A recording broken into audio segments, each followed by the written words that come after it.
Okay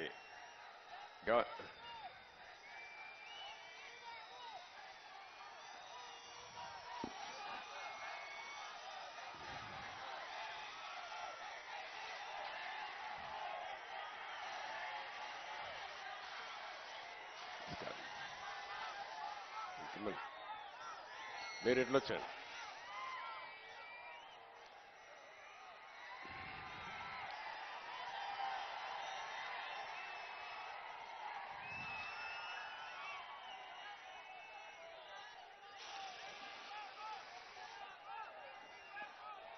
గౌరవనీయులు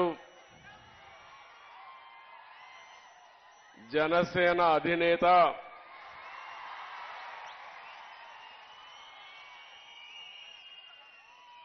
ప్రజలకు మేలు చేయాలనే ఆకాంక్షతో ఎల్లప్పుడూ పరితపించే వ్యక్తి పవర్ స్టార్ పవన్ కళ్యాణ్ గారు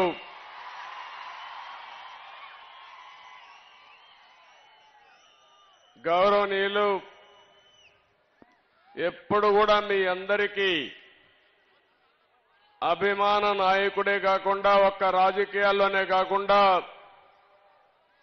సినిమా రంగంలో కూడా మీ అందరికీ సేవలు అందిస్తున్నటువంటి బాలకృష్ణ గారు ఎప్పుడూ మీరందరూ కూడా అభిమానంగా బాలయ్య బాలయ్య అని పిలుస్తూ ఉంటారు.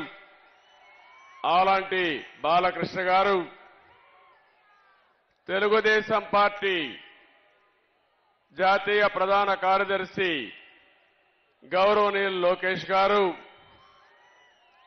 జనసేన పిఏసీ అధ్యక్షులు గౌరవనీయులు మనోహర్ గారు, ఆంధ్రప్రదేశ్ రాష్ట్ర తెలుగుదేశం పార్టీ అధ్యక్షులు గౌరవనీయులు అచ్చెన్నాయుడు గారు, వేదిక పైన అటు తెలుగుదేశం ఇటు జనసేన అధినాయకత్వం అక్కడుండే నాయకులందరికీ, ఒక పక్క తెలుగుదేశం పార్టీ వీర సైనికులకి, ఇంకో పక్క జనసేన జన సైనికులకి పేరు పేరున ఈరోజు విశాఖపట్నం వచ్చినప్పుడు చాలా సార్లు విశాఖపట్నంకు వచ్చాను కానీ నా జీవితంలో ఇంత అపూర్వ స్వాగతం నా జీవితంలో చూడలేదు. ఆ విధంగా స్వాగతం పలికారు. ఒక పక్క సముద్రం ఘోషిస్తా ఉంటే ఇంకో పక్క జన సముద్రం ఇక్కడ ఘోషించే పరిస్థితి వచ్చింది. అలాంటి విశాఖపట్నమే కాకుండా ఉత్తరాంధ్రనే కాకుండా రాష్ట్రం నలుమూలల నుంచి వచ్చారు.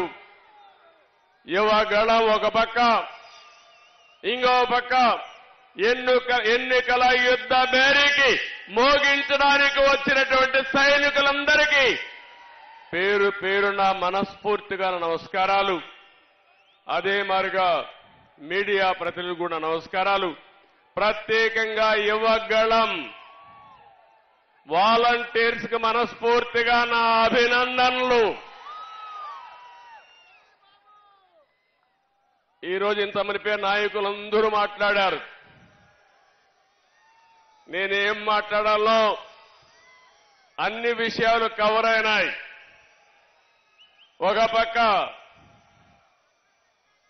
మనసు విప్పి జనసేన అధినేత పవన్ కళ్యాణ్ గారు చాలా స్పష్టంగా చెప్పారు.